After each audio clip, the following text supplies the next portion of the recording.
In the serene halls of Larchwood Manor, a scream shatters the summer night. A woman lies dead, poisoned. Was it the trembling housemaid, clutching a cryptic note? The charming suitor with a hidden past? Or the doctor whose watch ticks like a countdown to truth? Miss Jane Marple, with her quiet knitting and sharper mind, unravels a web of secrets where no one is what they seem. Who can you trust when a killer lurks among friends? Music fades to a suspenseful hum. Listen to Flawed Maid Facade, Miss Marple's servant sting, a mystery that will keep you guessing until the final stitch. Chapter 1. The Quiet of Larchwood Manor. In the gentle haze of an English summer, Larchwood Manor stood as a monument to quiet dignity, its ivy-clad walls basking in the late afternoon sun of July 1928. Nestled in the heart of the Dorset countryside, the estate was a picture of serene order, its manicured lawns and rose gardens tended with the precision of a Swiss watch. Yet, beneath this tranquil veneer, a subtle tension simmered, like a kettle left too long on a low flame. The servants moved with practiced grace, their footsteps muffled on the polished oak floors, while the guests, assembled for a weekend of leisure, carried themselves with the studied politeness of those who know secrets lurk behind every smile. Miss Jane Marple, a slight, white-haired figure in a lavender shawl, sat in the drawing room, her knitting needles clicking rhythmically as she observed the scene. She had arrived at Larchwood at the invitation of her old friend, Lady Beatrice Harrow, whose penchant for gathering eclectic company was matched only by her love of gossip. Miss Marple, however, was no mere gossip. Her sharp eyes, hidden behind a gentle demeanor, missed nothing. She noted the way Lord Harrow, Beatrice's husband, adjusted his cufflinks with a nervous twitch, or how their daughter Clara, a pale girl of 22, avoided the gaze of her suitor, Mr. Roland Eversley, a dashing but overly confident barrister. Then there was Mrs. Evelyn Pritchard, a widowed cousin with a penchant for dramatic sighs, and Dr. Malcolm Tate, a reserved physician whose fingers lingered too long on his pocket watch. The servants too drew her attention. Rose, the young housemaid with darting eyes, Mrs. Baxter, the stern housekeeper, and Thomas, the butler, whose impeccable manners seemed almost too perfect. The air was heavy with the scent of roses from the garden, carried through the open French windows. Lady Beatrice, resplendent in a sapphire gown, clapped her hands to summon attention. "My dears," she announced, "tonight we shall dine al fresco, under the stars. A little celebration of summer and of dear Clara's engagement to Roland." A murmur of approval rippled through the room, though Miss Marple noted Clara's faint grimace and Roland's smug nod. The party moved toward the terrace, where a long table was set with crystal and silver gleaming under the fading light. As they settled, Miss Marple's gaze fell on Rose, who was serving lemonade with a trembling hand. The girl's apron was pristine, but her face betrayed a flicker of unease. "Careful, my dear," Miss Marple said softly, as Rose nearly spilled a glass. The maid blushed, muttering an apology, and hurried away. Miss Marple's needles paused. A nervous girl, she thought, but not without reason. Dinner unfolded with the usual pleasantries. Talk of London's theatre season, the stock market, and the peculiarities of the new vicar in the village. Lord Harrow, a man of robust build and florid cheeks, dominated the conversation with tales of his investments, while Mrs. Pritchard hinted darkly at family troubles she refused to elaborate on. Dr. Tate, seated beside Miss Marple, spoke little but watched much, his eyes flicking to the servants' movements as if timing their steps. By 9 o'clock, as the sky deepened to indigo, the party was in high spirits, lulled by wine and the warmth of the evening. It was then that the scream pierced the air. It came from the direction of the servants' quarters, sharp and desperate, cutting through the laughter like a shard of glass. The guests froze, their faces a tableau of shock.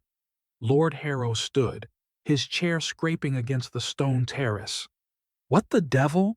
he began, but Miss Marple was already on her feet, her knitting set aside with deliberate care. "Stay calm, please," she said, her voice soft but commanding.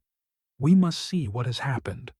Led by Thomas, the butler, the group hurried toward the servants' wing, their footsteps echoing in the gravel path.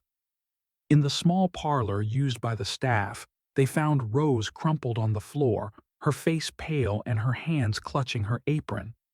Mrs. Baxter stood over her, her expression a mix of irritation and alarm. "She's fainted, that's all," Mrs. Baxter said brusquely. "Too much excitement, no doubt." But Miss Marple knelt beside the girl, her fingers brushing Rose's wrist to check her pulse. It was steady, if rapid. Then her eyes caught something, a small, crumpled piece of paper clutched in Rose's hand.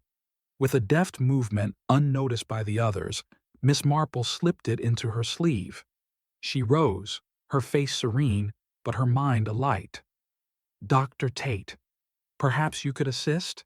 she suggested. The physician nodded, kneeling to examine Rose, who was beginning to stir.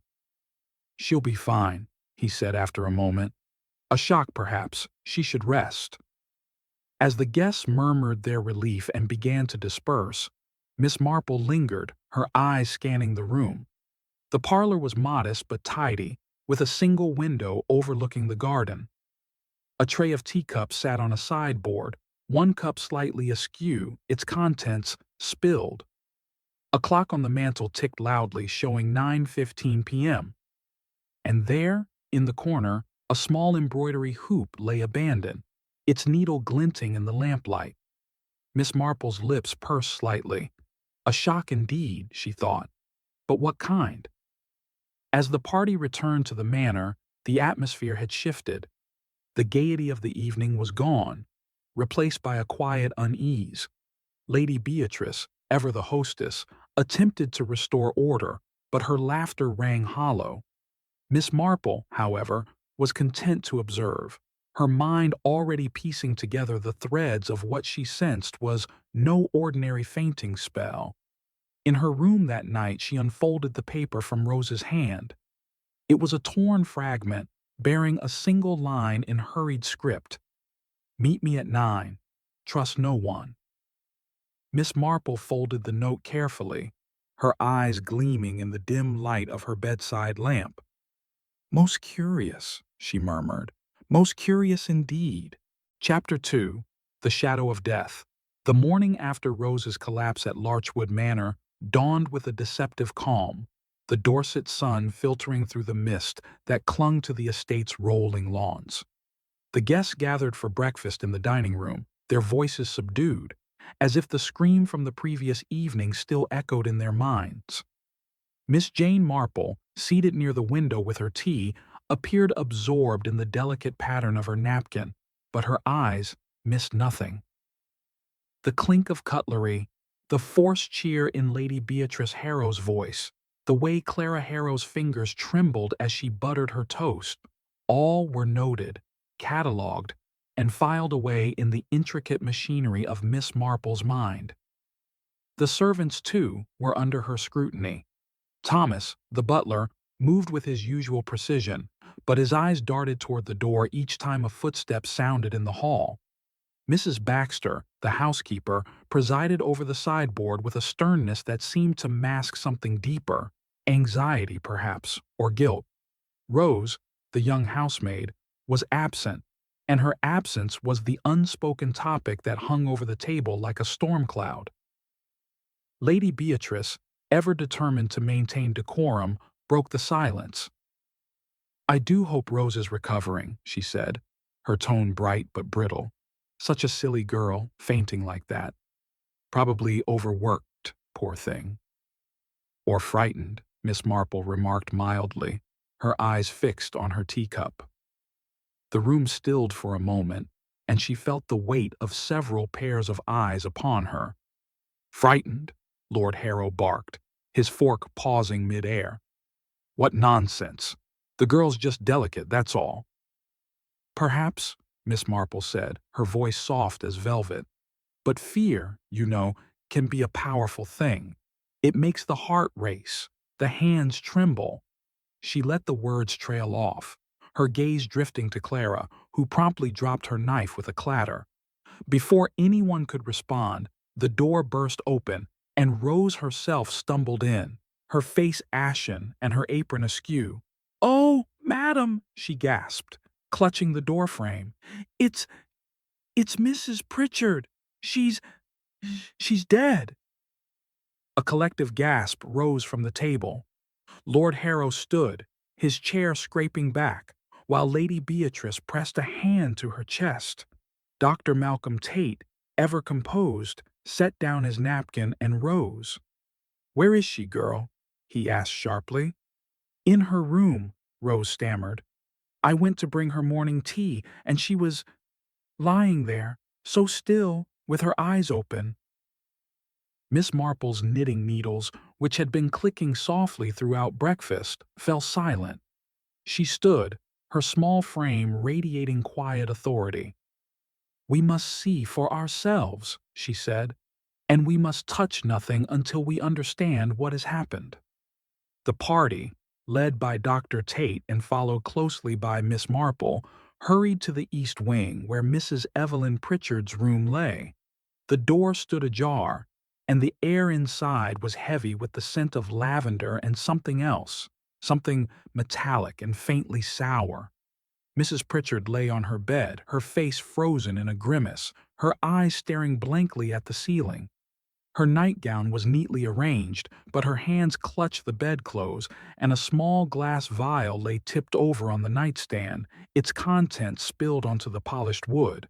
Dr. Tate knelt beside the body, his fingers probing gently at her wrist, then her neck. "She's been dead for hours," he said, his voice clinical but strained. "Rigor mortis has set in. I'd estimate, since midnight, perhaps 1 o'clock." Miss Marple's eyes swept the room, taking in every detail: the half-open window, the faint smudge of mud on the sill, the untouched tray of biscuits on the dresser, the single hairpin lying on the floor near the bed. She noted, too, the position of Mrs. Pritchard's hands, as if she had been grasping at something, or someone, in her final moments. "Poison, most likely," Dr. Tate continued, lifting the vial and sniffing it cautiously. "This smells of cyanide. A small dose would have been enough." "Cyanide!" Lady Beatrice exclaimed, clutching her husband's arm. "But how? Who would do such a thing?" "That," Miss Marple said quietly, "is what we must discover." Her eyes met those of Roland Eversley, who stood in the doorway, his usual confidence replaced by a pallor that matched Rose's. "Mr. Eversley, you were up late last night, were you not? I heard footsteps in the corridor around midnight." "And you were where last night?" Grayson pressed. "In my room, reading," Dr. Tate replied, his fingers brushing his pocket watch. "I retired shortly after dinner, around 10:15. Miss Marple noted the precision of his answer, the way his hand lingered on the watch. A man of habit, she thought, but perhaps too careful in his habits. The servants were questioned next. Thomas, the butler, confirmed he had locked the main doors at 11, as was his custom, and saw nothing unusual. Mrs. Baxter, the housekeeper, was curt, insisting she had been overseeing the kitchen cleanup until 10:30, and then went to her quarters. Rose, still pale and trembling, repeated her story of finding Mrs. Pritchard that morning. "I didn't see her last night," she said, her voice barely above a whisper. "I was in the servants' parlor mending linens until I fainted." Inspector Grayson's eyes lingered on Rose, but he moved on, noting the times and alibis in his notebook. Miss Marple, however, was not so easily satisfied. She recalled the smudge of mud on Mrs. Pritchard's windowsill, the hairpin on the floor, the spilled vial. These were not mere details. They were pieces of a puzzle, and she was determined to fit them together. As the interviews concluded, Grayson announced that the manor would be treated as a closed scene until further notice. "No one leaves without my permission," he said sternly. "We'll need to search the rooms and grounds for any further evidence." The guests murmured their assent, though Roland's pacing grew more agitated, and Clara's hands twisted her ring until her knuckles whitened. Miss Marple, meanwhile, excused herself to the garden, ostensibly for air, but in truth to examine the path beneath Mrs. Pritchard's window. The mud was still damp, the streak distinct, a narrow mark, as if from a shoe or boot, leading toward the servants' quarters. She crouched, her fingers brushing the earth, and found a small silver button half buried in the soil. It was engraved with a delicate P, a monogram perhaps from a cufflink or coat. Slipping the button into her pocket, Miss Marple returned to the manor, her mind alight with questions. The note, the mud, the hairpin, the button. Each was a thread, and she sensed they were woven into a pattern far more intricate than Inspector Grayson's blunt inquiries might uncover. Someone entered that room, she thought. Someone who knew Mrs. Pritchard's habits, her vulnerabilities. As she re-entered the drawing room, she caught Dr. Tate's eye. He was watching her, his pocket watch ticking in his hand like a heartbeat. She smiled faintly, resuming her knitting, but her mind was far from idle. "The human heart," she murmured to herself, "is a most curious thing. It hides its secrets well, but not perfectly." Chapter 3. The Arrival of Inquiry. By mid-morning, the tranquility of Larchwood Manor had been shattered, replaced by a hum of unease that seemed to vibrate through the very walls. The police had arrived, led by Inspector Grayson, a stout man with a bristling mustache and a no-nonsense demeanor. His presence brought a new rhythm to the household. Boots on the gravel, murmured orders, and the faint scratch of pencils as constables took notes. Miss Jane Marple, seated in a corner of the drawing room with her knitting, observed it all with her usual quiet attentiveness, her eyes sharp behind their gentle veneer. Inspector Grayson began his investigation with brisk efficiency, summoning the household to the library for questioning. The room, lined with leather-bound volumes and heavy oak furniture, felt oppressive under the weight of the morning's tragedy. Mrs. Evelyn Pritchard's death had cast a pall over the manor, and the guests sat stiffly, their faces a mixture of shock and guarded suspicion. Miss Marple, invited to remain as Lady Beatrice's guest, took a seat near the window, her knitting needles clicking softly, a metronome to the unfolding drama. The inspector began with Lord Harrow, who stood by the fireplace, his florid cheeks flushed with indignation. "This is an outrage," he blustered. "Poison in my house. I demand you find the culprit at once." "We shall, my lord," Grayson replied, his tone clipped but polite. "But first, we must establish the facts. When did you last see Mrs. Pritchard?" "Last night at dinner," Lord Harrow said. "She was in fine spirits, prattling on about some family nonsense. Retired early, I believe. Around 10, Miss Marple's needles paused briefly. She recalled Mrs. Pritchard's dramatic sighs at dinner, her vague hints at family troubles. Had they been more than theatrical posturing? She made a mental note to revisit the matter. Lady Beatrice was next, her sapphire earrings glinting as she dabbed at her eyes with a lace handkerchief. "Evelyn was my cousin, you know," she said, her voice trembling. "A dear woman, though prone to melancholy. I can't imagine why anyone would harm her." "Did she have enemies?" Grayson asked, his pencil poised. "Enemies?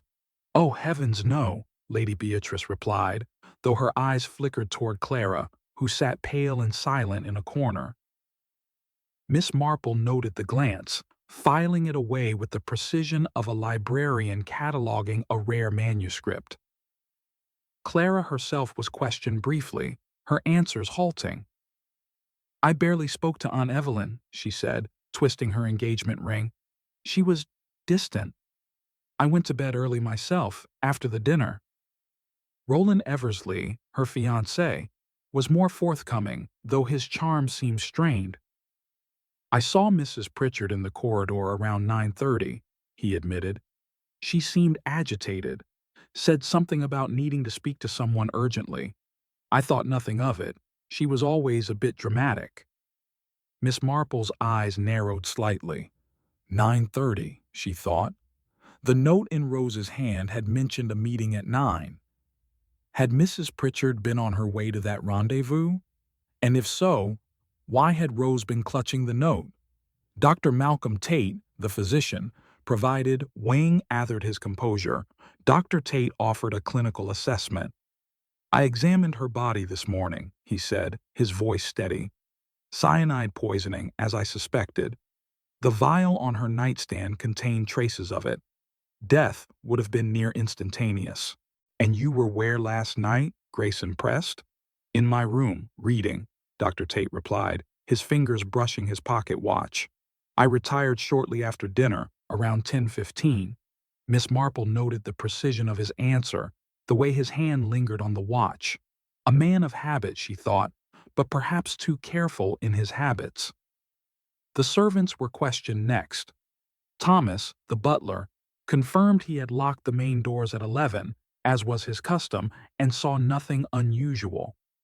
Mrs. Baxter, the housekeeper, was curt, insisting she had been overseeing the kitchen cleanup until 10:30, and then went to her quarters. Rose, still pale and trembling, repeated her story of finding Mrs. Pritchard that morning. I didn't see her last night, she said, her voice barely above a whisper. I was in the servants' parlor mending linens until I fainted. Inspector Grayson's eyes lingered on Rose, but he moved on, noting the times and alibis in his notebook. Miss Marple, however, was not so easily satisfied. She recalled the smudge of mud on Mrs. Pritchard's windowsill, the hairpin on the floor, the spilled vial. These were not mere details. They were pieces of a puzzle, and she was determined to fit them together. As the interviews concluded, Grayson announced that the manor would be treated as a closed scene until further notice. No one leaves without my permission, he said sternly. We'll need to search the rooms and grounds for any further evidence. The guests murmured their assent, though Roland's pacing grew more agitated, and Clara's hands twisted her ring until her knuckles whitened. Miss Marple, meanwhile, excused herself to the garden, ostensibly for air, but in truth to examine the path beneath Mrs. Pritchard's window. The mud was still damp, the streak distinct, a narrow mark, as if from a shoe or boot, leading toward the servants' quarters.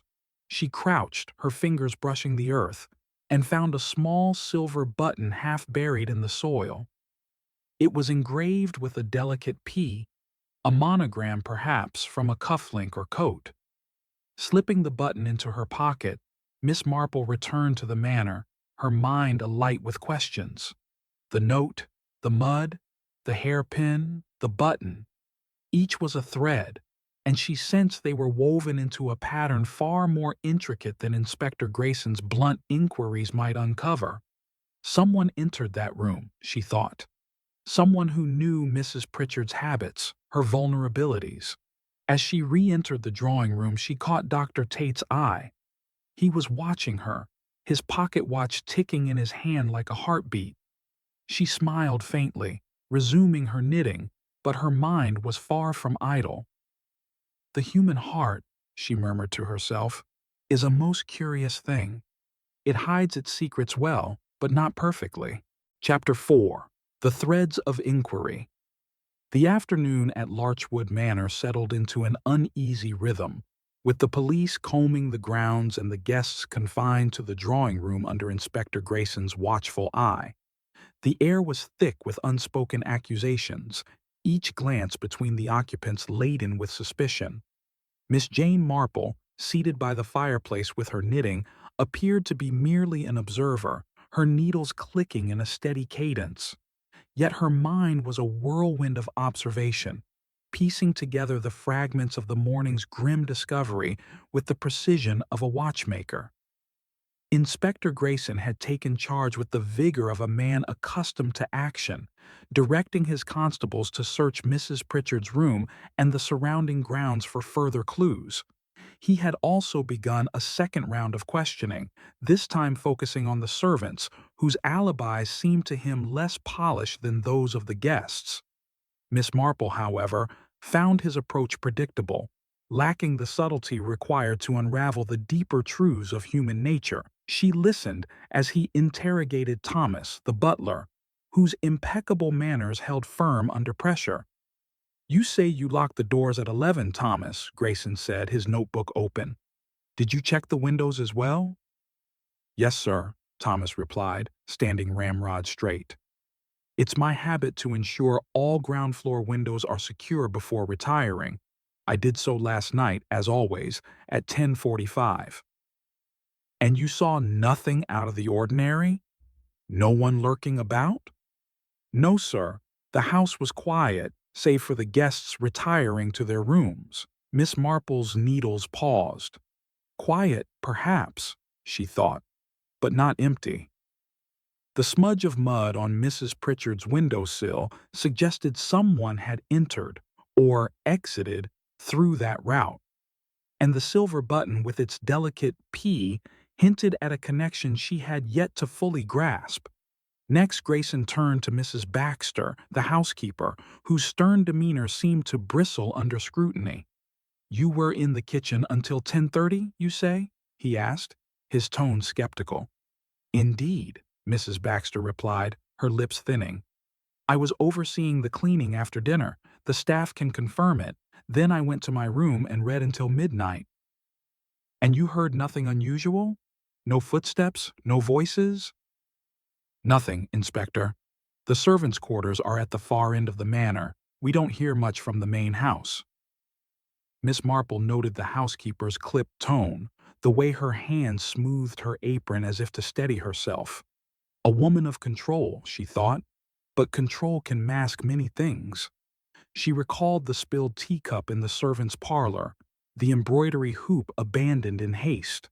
Small details, but in her experience, small details were often the key to larger truths. Rose, the housemaid, was called last, her face still pale from the morning's shock. She stood before Grayson, twisting her hands, her eyes darting to Miss Marple as if seeking rescue.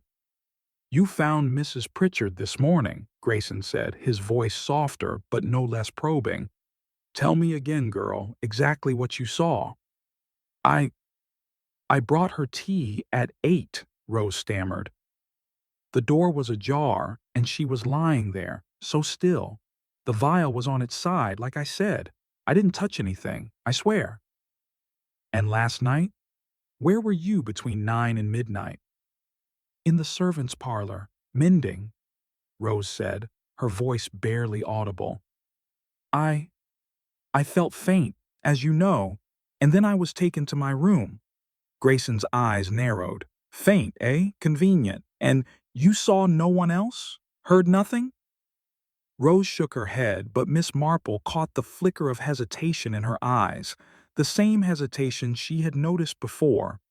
She knows more than she says, Miss Marple thought, her fingers resuming their knitting with deliberate calm. The note, "Meet me at 9, trust no one," was still tucked safely in her sleeve, its words a silent accusation. As Grayson dismissed Rose, Miss Marple rose, her movement slow but purposeful. "Inspector, might I have a word?" she asked, her voice mild as milk. Grayson, though clearly impatient, nodded, and they stepped into the hall. "I hesitate to interfere," Miss Marple began, her eyes twinkling with a disarming innocence, "but I wonder if you've considered the windowsill in Mrs. Pritchard's room. The mud there. It's fresh, you see, and streaked in a most particular way." Grayson's mustache twitched. "Mud? We noted it, yes. Likely from the gardeners. They're always traipsing about." "Perhaps," Miss Marple said, her tone unchanged, "but the streak was narrow, more like a shoe than a gardener's boot. And there's the matter of the hairpin on the floor. It was not Mrs. Pritchard's. Her hair was too short for such a thing. Grayson frowned, clearly unused to being guided by an elderly spinster. You've a sharp eye, Miss Marple. We'll look into it. Anything else? Only this, she said, producing the silver button from her pocket. I found it in the garden near the path below Mrs. Pritchard's window. It's monogrammed, you see? A P. Quite curious, don't you think? Grayson took the button, turning it over in his hand. Curious indeed, he muttered. Could belong to anyone. Pritchard herself, perhaps. Perhaps, Miss Marple agreed, though her tone suggested otherwise. She returned to the drawing room, leaving Grayson to ponder her findings. The guests, meanwhile, had begun to fracture under the strain. Roland Eversley, pacing by the window, muttered about the inconvenience of being detained, while Clara sat silently, her eyes fixed on the floor. Dr. Tate, ever composed, was writing in a small notebook, his pocket watch resting beside him. Lady Beatrice attempted to lighten the mood with talk of tea, but her voice faltered, and Lord Harrow's scowl silenced her. Miss Marple's gaze lingered on Dr. Tate. His watch, she noted, was not merely a timepiece but a chronometer, precise to the second. A man who values time, she thought, and perhaps measures it too carefully. She recalled his alibi, reading in his room from 10:15, and wondered if it was as airtight as he claimed. As the afternoon waned, Miss Marple slipped away to the servants' parlor, where the embroidery hoop still lay in the corner. She examined it closely, noting the delicate stitches, interrupted mid-pattern. Nearby, the tray of teacups remained, one still askew, its contents dried into a faint stain. She bent closer, her nose detecting a faint, bitter scent. Not tea, but something else. Almonds, perhaps, she thought, her heart quickening. Returning to her seat, Miss Marple resumed her knitting, her mind weaving a pattern far more complex than the wool in her hands. The button, the hairpin, the mud, the scent, each was a clue, and she was certain they pointed to a truth that lay just beyond her grasp. Patience, she murmured to herself. The truth, like a good knit, reveals itself one stitch at a time. Chapter 5. The Red Herrings. The atmosphere at Larchwood Manor grew taut as the afternoon sun dipped toward the horizon, casting long shadows across the polished floors. The police, under Inspector Grayson's direction, continued their methodical search, their boots echoing through the corridors. The guests, confined to the drawing room, shifted restlessly, their polite facades fraying under the weight of suspicion. Miss Jane Marple, seated near the fireplace with her knitting, appeared serene, but her sharp eyes darted from face to face, noting every twitch, every glance, every unspoken word. Inspector Grayson, returning from a consultation with his constables, took center stage, his mustache bristling with purpose. "We've made progress," he announced, holding up a small evidence bag containing the silver button Miss Marple had found. This was discovered near Mrs. Pritchard's window, and it bears the initial P. We've also found a footprint in the garden, small, likely a woman's shoe, matching the mud on the sill. A murmur rippled through the room. Lady Beatrice gasped, her hand fluttering to her throat. A woman's shoe? Surely not one of us. Grayson's eyes settled on Rose, the housemaid, who stood near the door, her face pale. "You girl," he said sharply. "You were in the servants' parlor last night near Mrs. Pritchard's room, and you fainted, conveniently, around the time of the crime. Care to explain?" Rose's hands twisted in her apron, her eyes wide with panic. "I didn't do anything, sir. I swear it. I was mending, like I said, and then I felt ill." "And this?" Grayson held up the button. "This P, could it be yours? A servant's uniform, perhaps?" Rose shook her head vehemently. "No, sir. My buttons are plain brass. I've never seen that one before. Miss Marple's needles clicked steadily, but her mind was racing. The button is a distraction, she thought. Too obvious, too neatly placed. She recalled the note in Rose's hand, "Meet me at 9. Trust no one," and wondered if the girl was being framed, her nervousness exploited to draw attention away from the true culprit. Grayson, however, seemed convinced of Rose's guilt. "We'll search your quarters," he said, "and we'll compare your shoes to the footprint. Don't leave the manor." As Rose nodded, tears welling in her eyes, Miss Marple caught Clara Harrow's expression, a fleeting look of relief, quickly masked by a cough. Interesting, Miss Marple thought. The daughter is hiding something too. The inspector turned to the guests, his gaze lingering on Roland Eversley, whose pacing had grown more erratic. "Mr. Eversley, you admitted to being in the garden around midnight. Did you see anyone near Mrs. Pritchard's window?" Roland stopped, his hands thrust into his pockets. "No, Inspector, it was dark, and I was preoccupied. I told you I needed air." "Preoccupied," Grayson repeated, his tone heavy with skepticism. "And yet you were near the scene of the crime. Convenient, wouldn't you say?" Roland flushed, his jaw tightening. "I had nothing to do with it. I barely knew the woman." Miss Marple noted the defensive edge in his voice, the way his eyes darted to Clara, who looked away. "A lover's quarrel, perhaps?" she mused. "Or something more?" Lord Harrow, growing impatient, interjected. "This is absurd. You're wasting time on my guests when the answer's clear. The maid's involved. Look at her, shaken like a leaf. Search her room and be done with it." Grayson nodded, dispatching a constable to Rose's quarters. Miss Marple, however, remained unconvinced. The footprint, the button, Rose's fainting spell, they were too neatly aligned, like a stage set for a play.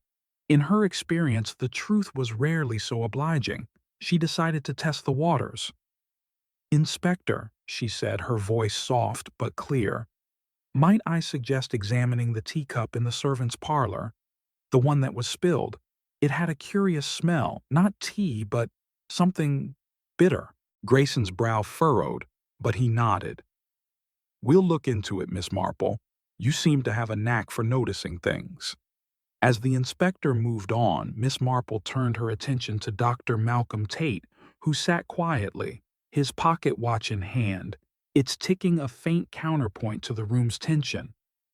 "Dr. Tate," she said, her tone conversational, "you mentioned cyanide in the vial. Is it common for such a poison to be so readily available?" Tate's fingers paused on his watch, his eyes meeting hers with a guarded intensity. "Not common, no," he said, "but not impossible. Cyanide can be found in certain medical compounds or industrial supplies. A determined person could acquire it. And you, as a physician, would know where to find such things?" Miss Marple asked, her smile disarming. Tate's expression tightened, but he nodded. "I suppose so, but I assure you, Miss Marple, I had no reason to harm Mrs. Pritchard." "Of course," she said, her needles resuming their rhythm. A man of precision, she thought, but precision can be a mask. The constable returned, holding a pair of Rose's shoes, their soles caked with mud. "These match the footprint," he announced, and a hush fell over the room.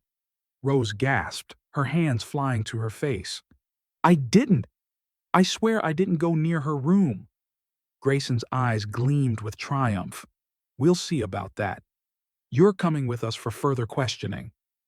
As Rose was led away, sobbing, Miss Marple's mind turned to the teacup, the note, and the hairpin. The clues were mounting, but they pointed in conflicting directions. A red herring, she thought, designed to distract. Someone in the manor was playing a clever game, and she was determined to uncover the player. She rose, excusing herself to visit the servants' parlor once more. There, she examined the teacup again, its faint almond-like scent unmistakable. Cyanide, perhaps, she thought, but not from Mrs. Pritchard's room. The spill suggested haste, a moment of panic. Had Rose been poisoned too, only to survive? Or was the cup part of a larger deception? Returning to the drawing room, Miss Marple caught sight of Clara slipping out toward the garden, her movements furtive. She followed at a distance, her steps silent on the grass. Clara paused by the rose bushes, her hands trembling as she tore a petal to pieces. Miss Marple watched, her heart heavy with suspicion. The daughter knows more than she admits, she thought. But what and why? As the sun sank lower, casting the manor in a golden glow, Miss Marple returned to her knitting, her mind weaving a pattern from the tangled threads of the day. The truth was close, she could feel it, but it was obscured by a web of lies, carefully spun to mislead. Patience, she murmured, her needles clicking. The truth always unravels given time. Chapter 6. A Clue in Detail. The twilight hours at Larchwood Manor draped the estate in a soft, violet hush, but the air inside was charged with a restless tension. Inspector Grayson's focus on Rose, the housemaid, had cast a shadow over the household, with whispers of her guilt circulating among the guests like a persistent draft. Yet Miss Jane Marple, seated in her usual corner of the drawing room, her knitting needles moving with mechanical precision, remained unconvinced. The clues, the silver button, the muddy footprint, the spilled teacup, were too convenient, too neatly arranged to point to the trembling maid. In her experience, truth was rarely so obliging. As the evening drew on, the guests retired to their rooms, their movements heavy with the strain of the day. Miss Marple, however, lingered, her eyes drawn to the servants' parlor, where the tray of teacups still sat untouched since her earlier inspection. She slipped away from the drawing room, her steps light despite her age, and entered the small, dimly lit room. The teacup with the faint almond-like scent beckoned her. She lifted it carefully, noting the dried stain inside, its edges uneven, as if the liquid had been poured in haste. Not tea, she thought, but something else. The scent, though faint, was unmistakable. Cyanide, or something very like it. She set the cup down and turned her attention to the embroidery hoop in the corner, its needle still threaded with fine silk. The stitches were precise, almost professional, yet abandoned mid-pattern. Miss Marple's fingers brushed the fabric, and she noticed a tiny tear at the edge, as if the hoop had been dropped or snatched away. A moment of panic, she mused, or interruption. She recalled Rose's trembling hands, her hesitation when questioned.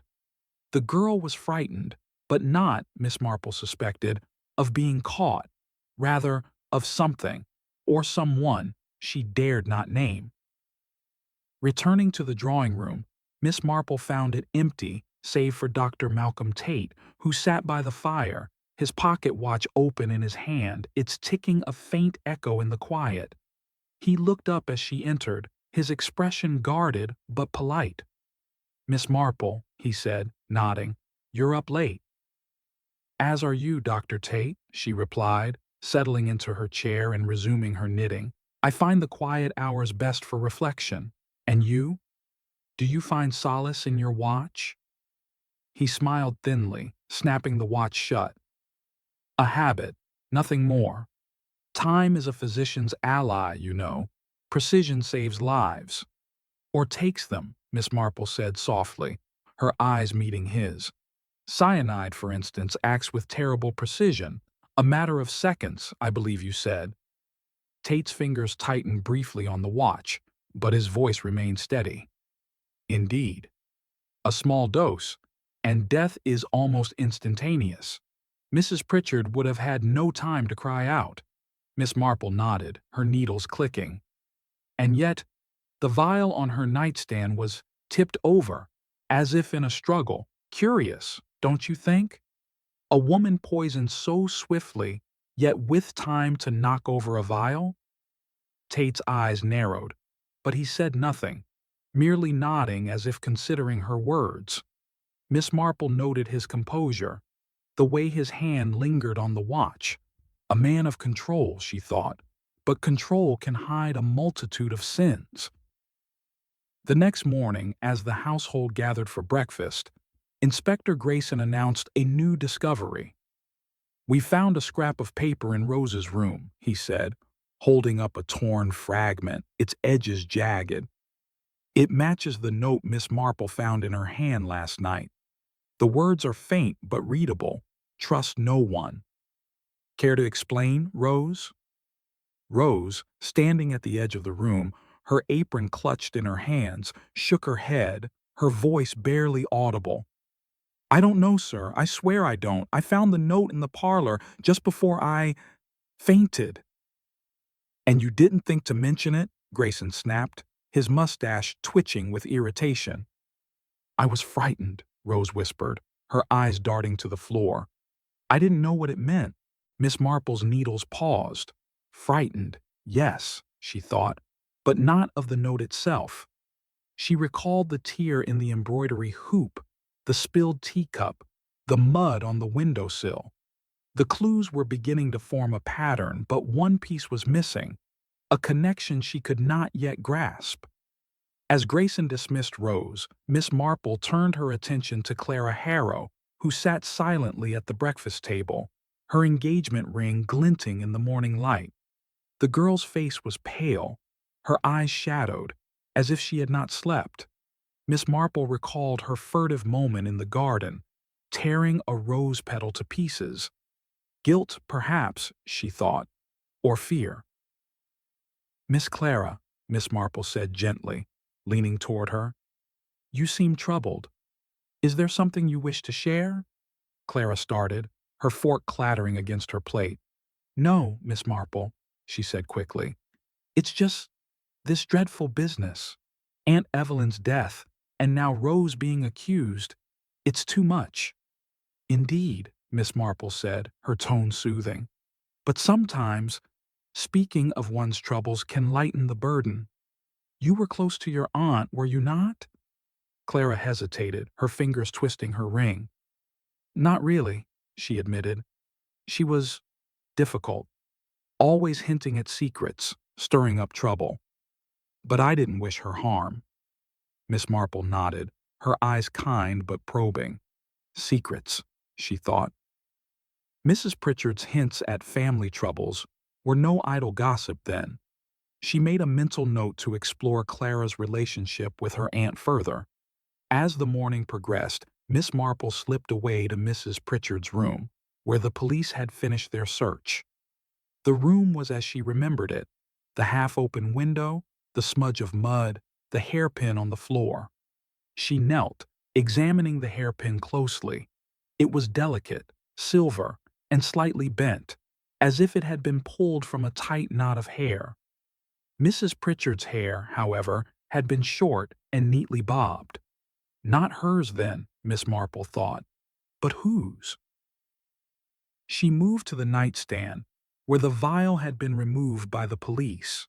The spilled contents had left a faint stain, and she noticed something new, a tiny scratch on the wood, barely visible, as if a sharp object had grazed it. A ring, perhaps, she wondered, recalling Clara's engagement ring and its prominent diamond. Returning to the drawing room, Miss Marple's mind was alight with possibilities. The hairpin, the scratch, the note, the teacup. Each was a clue, but they pointed in different directions. A clever mind is at work, she thought, weaving a web to mislead. She resumed her knitting, her needles clicking like the ticking of Dr. Tate's watch, a rhythm that kept time with her thoughts.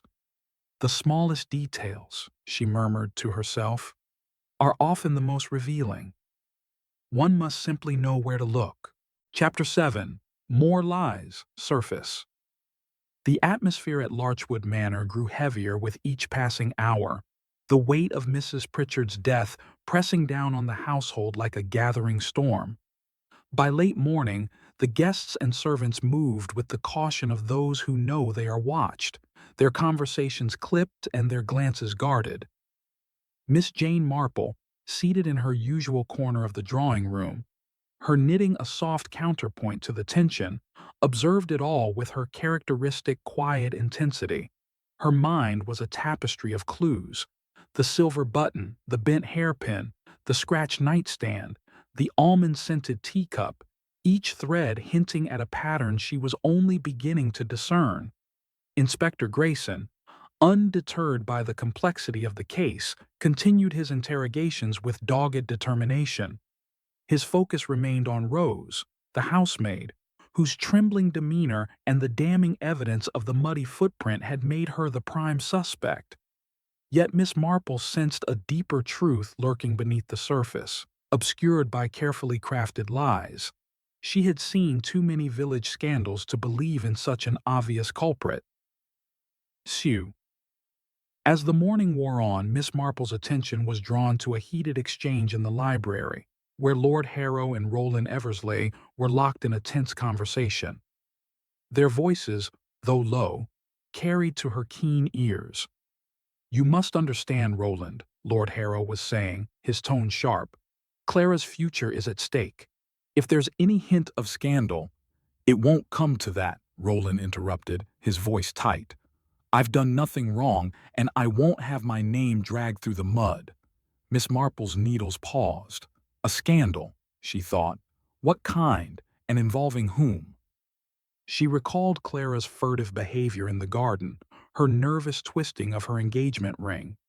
Was the scandal tied to Mrs. Pritchard's death, or something else entirely? Before she could ponder further, the door to the drawing room opened, and Mrs. Baxter, the housekeeper, entered, her face pale and her hands clasped tightly. "Inspector Grayson," she said, her voice unsteady, "I must speak with you. There's something I should have mentioned earlier." Grayson, who had been reviewing his notes, looked up sharply. "Go on, Mrs. Baxter." The housekeeper hesitated, her eyes flicking to Miss Marple, who appeared absorbed in her knitting but was listening intently. "It's about Rose," Mrs. Baxter said. "Last night, before she fainted, I saw her speaking with Mrs. Pritchard in the corridor, around 9 o'clock.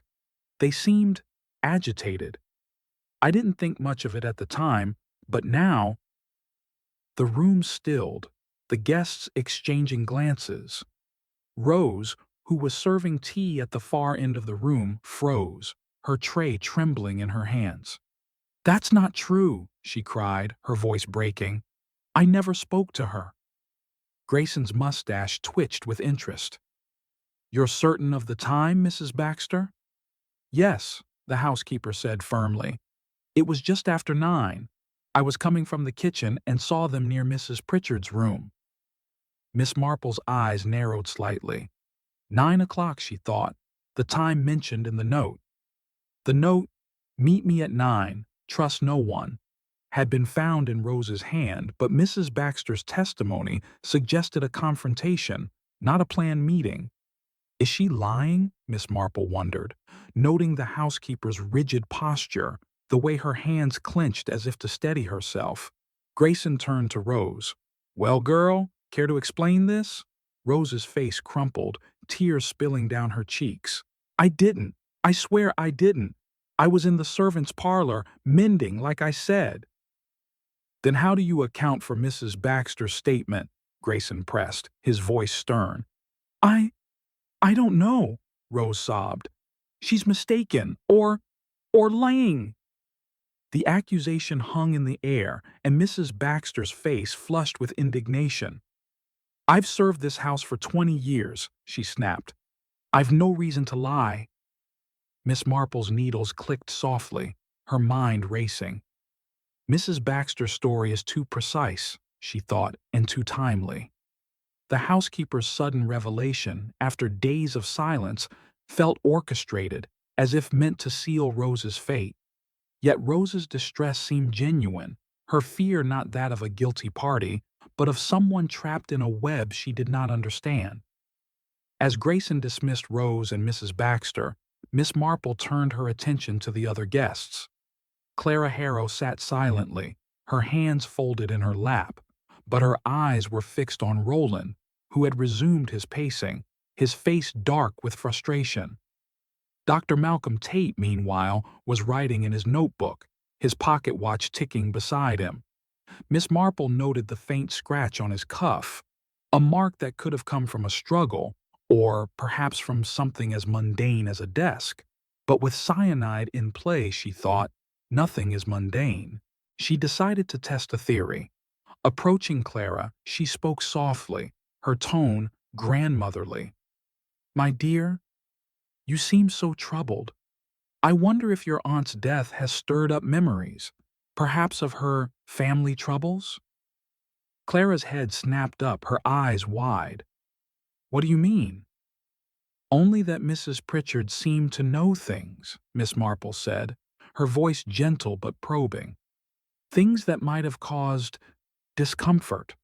Did she ever speak to you of such matters?" Clara's fingers twisted her ring, the diamond catching the light.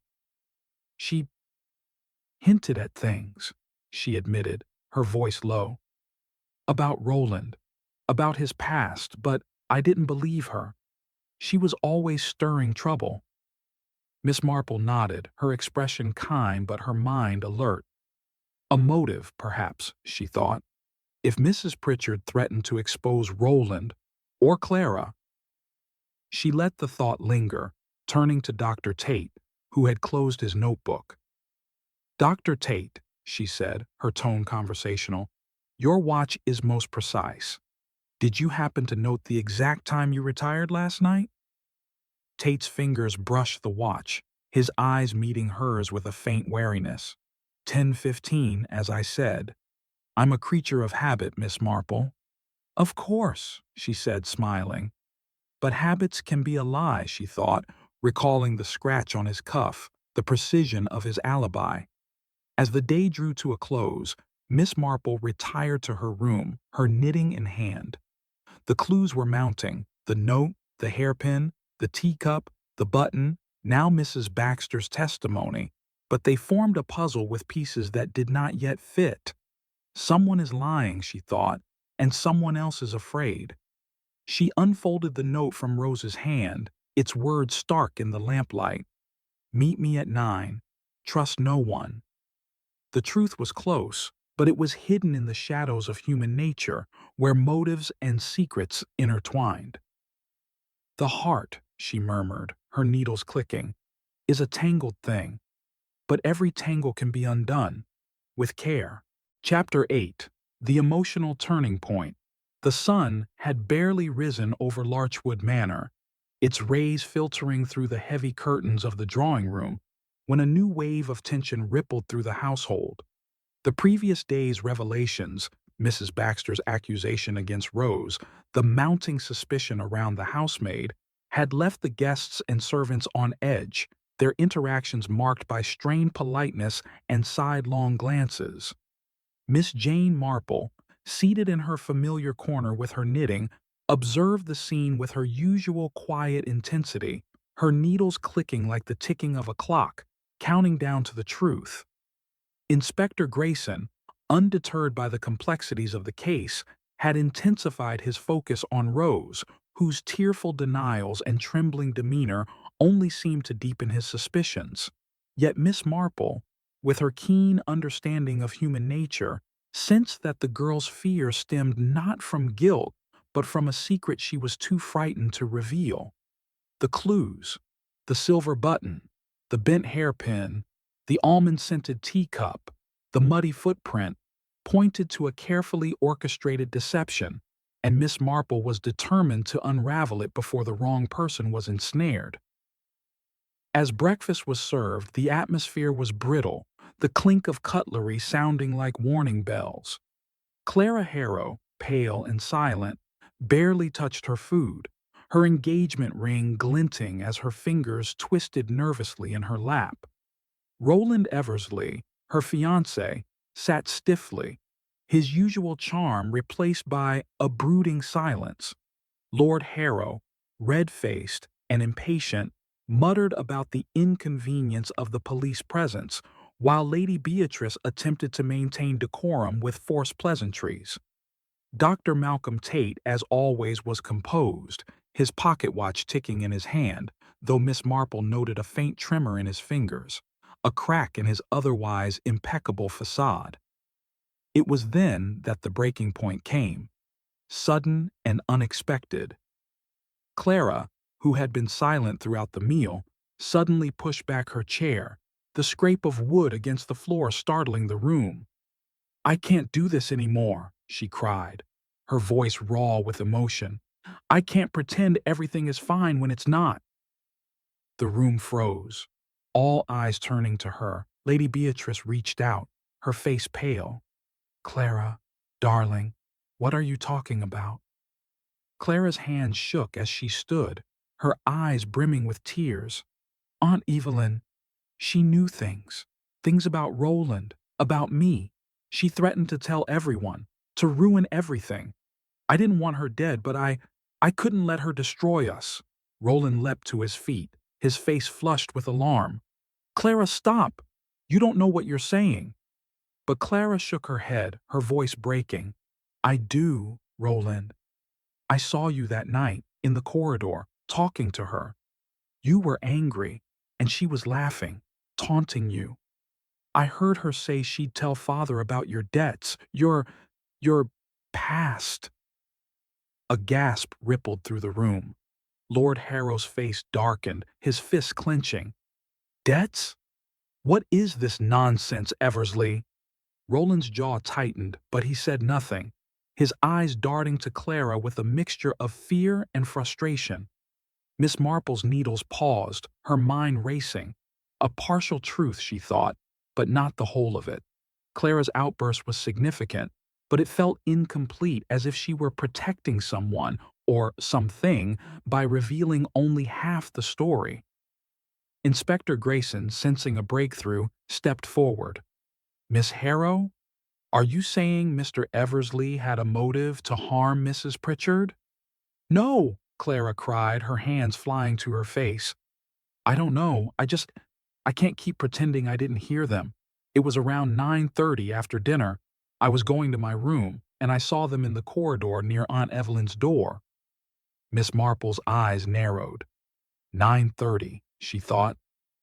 The note in Rose's hand had mentioned a meeting at 9, and Mrs. Baxter had claimed to see Rose with Mrs. Pritchard at the same time. Now Clara placed Roland there too. Too many people, too close to the crime, she mused. Someone is lying, or someone is mistaken. Grayson turned to Roland, his voice sharp. "Well, Mr. Eversley, care to explain this encounter?" Roland ran a hand through his hair, his composure fraying.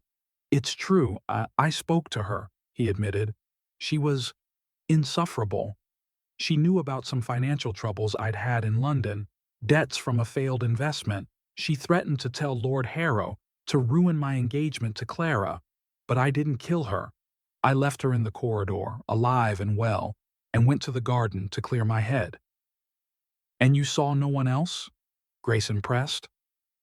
"No," Roland said, though his eyes flickered briefly toward Dr. Tate, who remained silent, his watch ticking in his hand. Miss Marple noted the glance, her mind cataloging the exchange.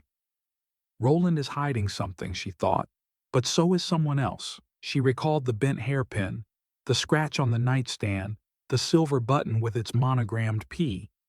The clues were beginning to align, but the picture they formed was still incomplete. As Grayson continued questioning Roland, Miss Marple slipped away to the servants' quarters, her steps silent on the polished floors. She wanted to speak to Rose, whose distress seemed to hold a key to the mystery. She found the girl in the servants' parlor, sitting alone, her hands clasped tightly in her lap. "Rose, my dear," Miss Marple said gently, settling beside her, "you're frightened, and I understand. But if you know something, anything that could help, you must tell me. The truth is the only way to set things right." Rose's eyes filled with tears, her voice barely a whisper. "I can't, miss. If I tell, they'll hurt me." "Who, Rose?" Miss Marple asked, her tone soft but firm. "Who are you afraid of?" Rose shook her head, her lips trembling. I found the note in the parlor, like I said. It was slipped under the door. I thought it was for me, but I don't know who wrote it. And then I felt so ill, and I fainted." Miss Marple's hand rested lightly on Rose's arm. "The teacup," she said. "The one that was spilled. Did you drink from it?" Rose nodded, her eyes wide. "Just a sip. It tasted strange, bitter. I thought it was just bad tea, but then I felt dizzy." Miss Marple's heart quickened. Poison, she thought. Not enough to kill, but enough to incapacitate. The teacup, then, was no mere accident. It was part of the plan, a way to silence Rose or to frame her. Returning to the drawing room, Miss Marple's mind was alight with possibilities. Clara's outburst had cracked the facade of the household, revealing motives and secrets, but it had also deepened the mystery. Roland's debts, Mrs. Pritchard's threats, Rose's fear, she thought. They are all connected, but how? As she resumed her knitting, her eyes fell on Dr. Tate, whose watch ticked relentlessly, a reminder of time's unyielding march. Precision, she thought, can be a weapon as deadly as poison. The truth was closer now, but it was still veiled, hidden in the shadows of half-truths and carefully guarded secrets. "Patience," she murmured, her needles clicking. "The heart reveals itself in time, and so does the truth." Chapter 9. The Trap. The air at Larchwood Manor seemed to thicken as the day wore on, each hour drawing the noose of suspicion tighter around the household. The guests, confined by Inspector Grayson's orders, moved with the restless unease of caged animals, their conversations clipped and their eyes darting. Miss Jane Marple, seated in her familiar corner of the drawing room, her knitting needles clicking with unerring rhythm, observed the scene with a quiet intensity. Clara's outburst had cracked the facade of civility, revealing a web of motives: Roland's debts, Mrs. Pritchard's threats, Rose's fear, but the truth remained elusive, hidden in a tangle of lies and half-truths. Miss Marple knew the time had come to apply pressure, to set a trap that would force the culprit to reveal themselves. Her mind, sharp as the needle in her hand, had been weaving together the clues: the silver button with its monogram P, the bent hairpin, the scratched nightstand, the almond-scented teacup, and the note in Rose's hand: "Meet me at 9. Trust no one." Each was a piece of the puzzle, and she sensed the pattern was close to completion. But to confirm her suspicions, she needed to stir the waters, to provoke a reaction that would betray the guilty. As evening approached, Miss Marple requested a private word with Inspector Grayson in the library. The inspector, though initially skeptical of her involvement, had come to respect her keen observations. "Miss Marple," he said, closing his notebook, "you've a knack for this. What's on your mind?" She smiled, her eyes twinkling with disarming innocence. "Inspector, I believe we are close to the truth, but we must be clever. The murderer is among us, watching, waiting.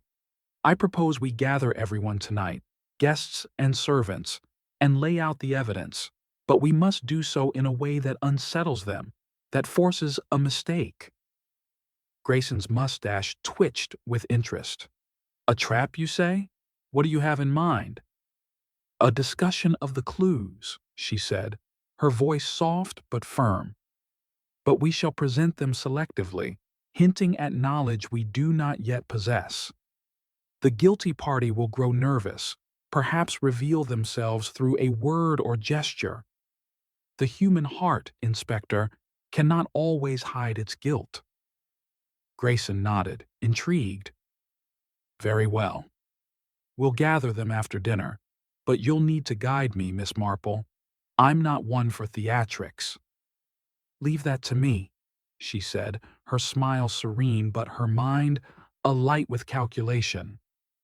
At 8 o'clock the household assembled in the drawing room, the air heavy with anticipation. The fire crackled in the hearth, casting flickering shadows across the faces of the guests. Lord and Lady Harrow, their expressions strained. Clara, pale and twisting her engagement ring. Roland Eversley, his jaw tight, Dr. Malcolm Tate, his pocket watch ticking in his hand, and the servants, Thomas, Mrs. Baxter, and Rose, standing stiffly at the back. Inspector Grayson stood by the fireplace, his authority commanding the room, while Miss Marple sat quietly, her knitting in her lap, her eyes scanning every face.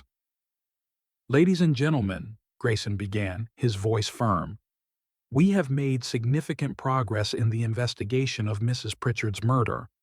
Thanks to Miss Marple's observations, we have uncovered evidence that points to the truth. Tonight, we will lay it out."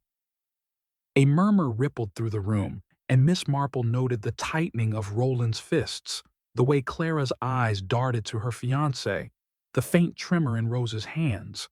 Dr. Tate, however, remained impassive, his watch ticking like a heartbeat. Grayson held up the silver button. "This was found in the garden below Mrs. Pritchard's window, marked with a P. It suggests someone was there, perhaps entering or exiting her room. We also have a footprint, a woman's shoe, matching the mud on the sill."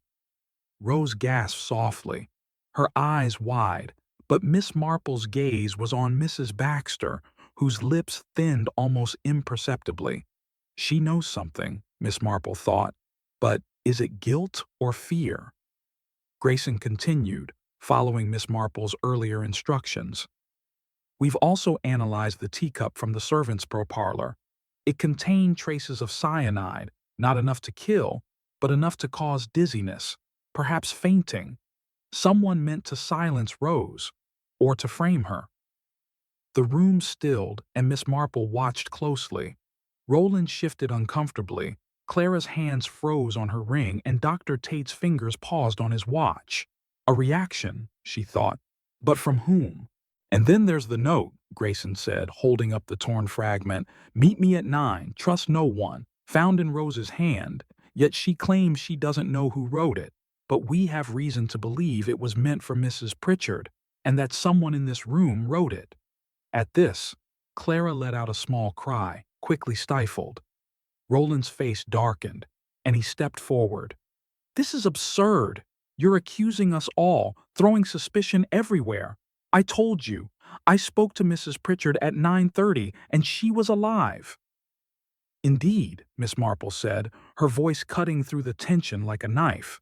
She rose, her small frame commanding attention. "But you see, Mr. Eversley, the timing is most curious. Mrs. Pritchard was seen by several people around 9, yet she died near midnight according to Dr. Tate, and the hairpin, bent silver, found on her floor, does not match her short hair, nor does the scratch on her nightstand suggest a simple accident. Someone was in that room, someone who left these traces." She paused, her eyes sweeping the room.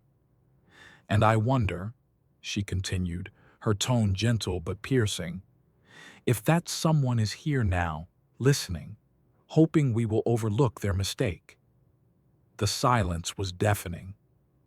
Mrs. Baxter's hands clenched, Rose's eyes filled with tears, and Dr. Tate's watch seemed to tick louder, a metronome to the mounting tension. Clara's face crumpled, and she whispered, "It wasn't me.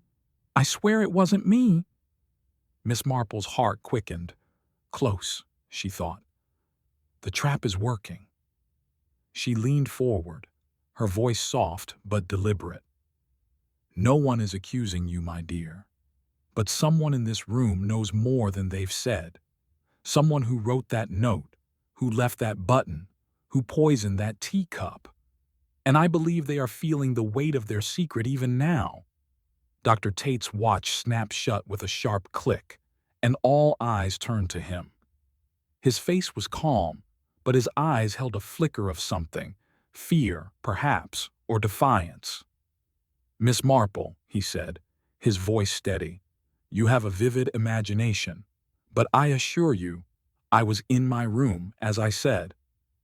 "Of course," she said, her smile serene. "But your watch betrays you," she thought, noting the faint scratch on his cuff, the precision of his alibi. As the gathering dispersed, the trap set, Miss Marple resumed her knitting, her mind alight with the reaction she had provoked.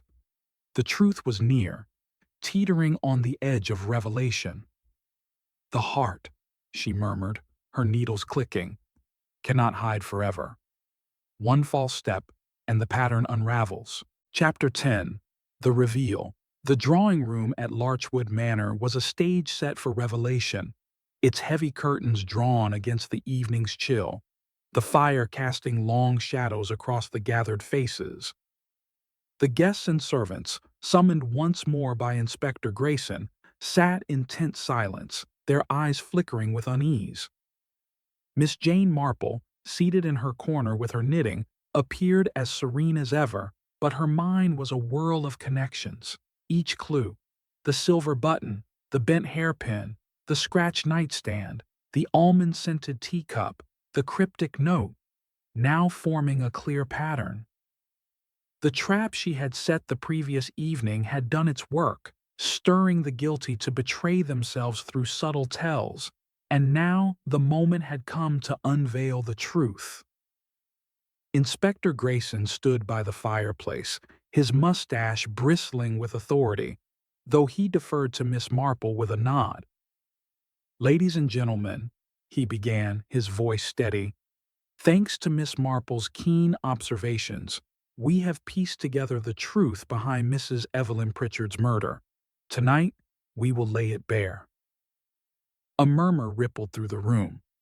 Clara Harrow clutched her engagement ring, her face pale.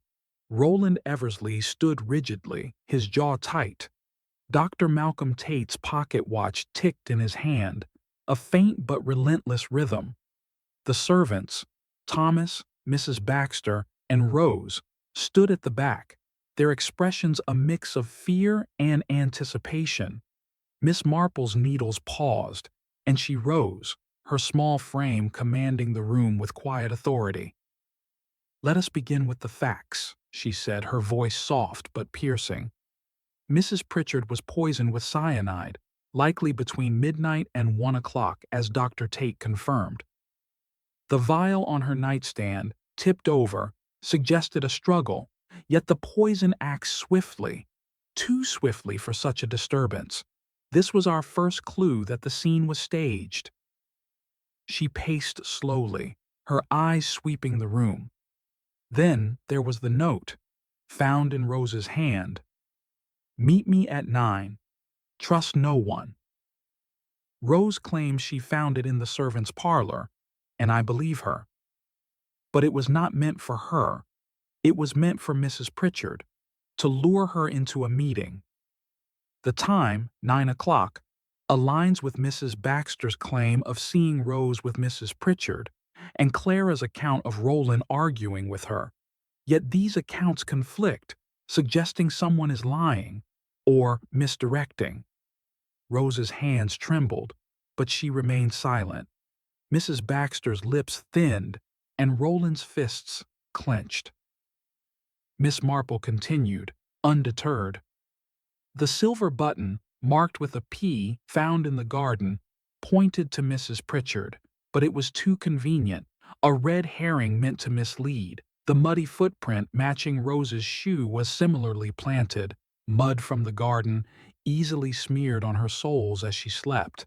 And the teacup in the servants' parlor, with its faint almond scent, contained a trace of cyanide, not enough to kill, but enough to make Rose faint, ensuring she appeared guilty."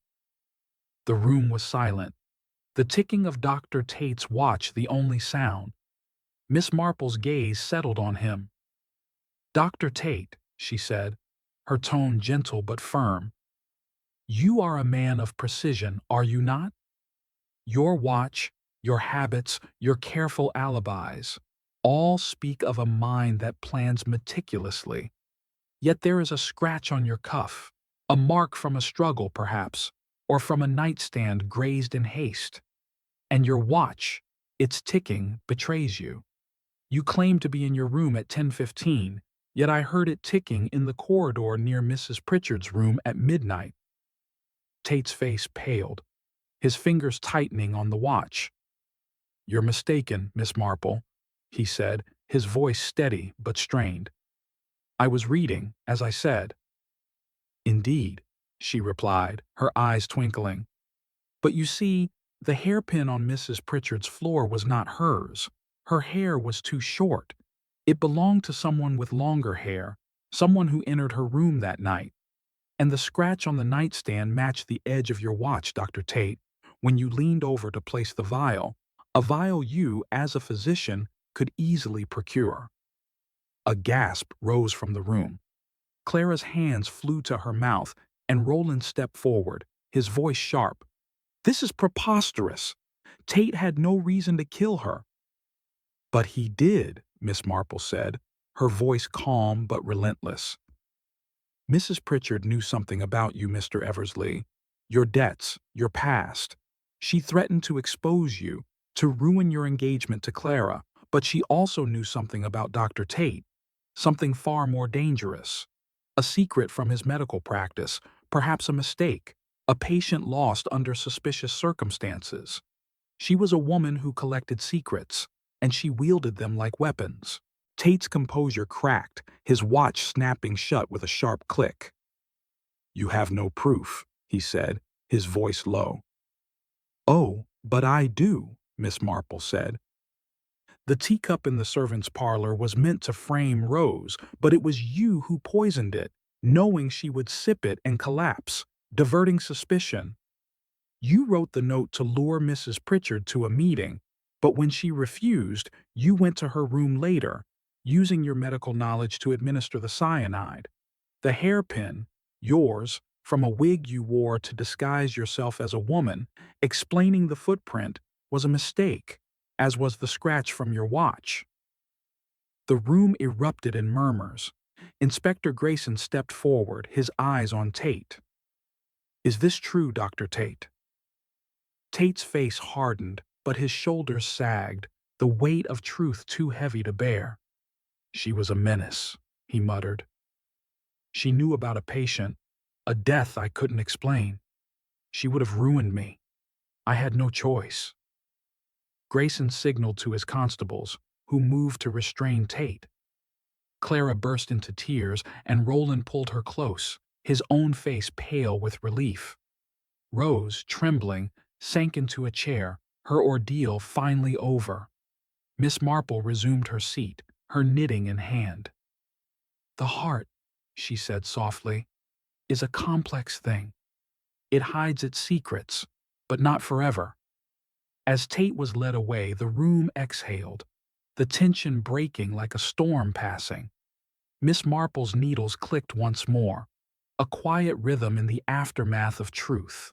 Chapter 11. The Reflection. The morning after Dr. Malcolm Tate's confession dawned gently over Larchwood Manor, the Dorset sun casting a soft glow through the mist that clung to the estate's gardens. The oppressive weight that had hung over the household for days seemed to lift, replaced by a quiet relief, though tinged with the somber realization of what had transpired. The guests gathered in the drawing room for breakfast, their voices subdued, their faces marked by a mixture of gratitude and unease. Miss Jane Marple, seated by the window with her knitting, observed the scene with her usual calm, her needles clicking softly, a rhythm that mirrored the steady restoration of order. Inspector Grayson, his investigation concluded, had departed with Dr. Tate in custody, leaving behind a sense of closure, but also questions that lingered like the morning mist. The silver button, the bent hairpin, the scratched nightstand, the almond-scented teacup, the cryptic note, all had been explained, their threads woven into a tapestry of deception that Miss Marple had carefully unraveled. Yet, as was her custom, she sought no acclaim, content to let the inspector take the credit while she reflected on the deeper truths of human nature. Lady Beatrice Harrow, her sapphire earrings catching the light, approached Miss Marple, her face a mixture of gratitude and exhaustion. "My dear Miss Marple," she said, her voice trembling slightly, "how can we ever thank you? You've saved us from a terrible injustice, Poor Rose and Clara, too. Miss Marple smiled, her eyes kind but sharp. It is no trouble, Lady Beatrice. The truth has a way of revealing itself, if one listens closely. I merely paid attention to the small things. Clara, seated nearby, looked up, her engagement ring no longer twisted nervously in her fingers. I was so afraid, she admitted, her voice soft. I thought Roland might have done it, or that I'd be blamed for knowing too much. Aunt Evelyn's threats, they were so cruel. Miss Marple nodded, her needles pausing. Mrs. Pritchard had a gift for uncovering secrets, my dear, but not for keeping them wisely. Her knowledge made her dangerous, but it was her lack of discretion that sealed her fate. Roland Eversley, standing by the fireplace, cleared his throat, his usual confidence returning but tempered by humility. I owe you an apology, Miss Marple, he said. I was less than forthcoming about my debts. I thought I could handle Mrs. Pritchard, but I never imagined it would come to this. There is no shame in mistakes, Mr. Eversley, Miss Marple said gently, only in refusing to learn from them. You and Clara have a chance to start anew if you choose honesty. Lord Harrow, who had been silent, his florid cheeks less red than usual, spoke up. You've done this family a great service, Miss Marple. I confess, I was too quick to judge Rose. I should have trusted my instincts about Tate. He always seemed too precise. Miss Marple's eyes twinkled. Precision, Lord Harrow, is a double-edged sword. It can save lives, as Dr. Tate's profession demanded, but it can also betray a mind that plans too carefully. His watch, you see, was his undoing, a habit he could not break, even in deceit. Rose, the housemaid, entered with a tray of tea, her face no longer pale with fear. She set the tray down carefully, her hands steady, and offered Miss Marple a shy smile. "Thank you, miss," she whispered. "I thought I'd be locked away forever." "You were brave, Rose," Miss Marple said, her voice warm. "Fear can make us silent, but you held fast to the truth, even when it was hard. That is no small thing." As the morning progressed, the household began to return to its routines, the servants moving with renewed purpose, the guests planning their departures. Miss Marple, however, lingered, her knitting a constant companion as she reflected on the case. She thought of Dr. Tate, whose calculated mind had crafted a near-perfect crime, undone by the smallest details, a scratched cuff, a misplaced hairpin, a ticking watch. She thought of Mrs. Pritchard, whose love of secrets had invited her doom, and of Rose, whose innocence had been a pawn in a deadly game. Slipping away to the garden, Miss Marple walked the path beneath Mrs. Pritchard's window, where the muddy footprint had been found. The earth was dry now, the evidence gone, but the memory of it remained. She paused by the rose bushes, where Clara had torn a petal in her distress, and considered the fragility of human hearts. "We are all capable of great good and great harm," she murmured, her fingers brushing a rose. "It is only a matter of choice, and of seeing clearly." Returning to the manor, she packed her small suitcase, her knitting tucked neatly inside. Lady Beatrice insisted she stay another day, but Miss Marple declined with a gentle smile. "There are others, I'm sure, who will need my little observations," she said, "and I have my garden in St. Mary Mead to tend." As she boarded the carriage to the station, the household gathered to see her off, their faces a mixture of gratitude and awe. Miss Marple waved, her lavender shawl fluttering in the breeze, and settled into her seat, her mind already turning to the next puzzle life might present. The world, she thought, her needles clicking faintly in her bag, is full of patterns, if one only knows how to look. Chapter 12. Echoes of Truth. The departure of Miss Jane Marple from Larchwood Manor left a void, as if the quiet force of her presence had been the linchpin holding the household together.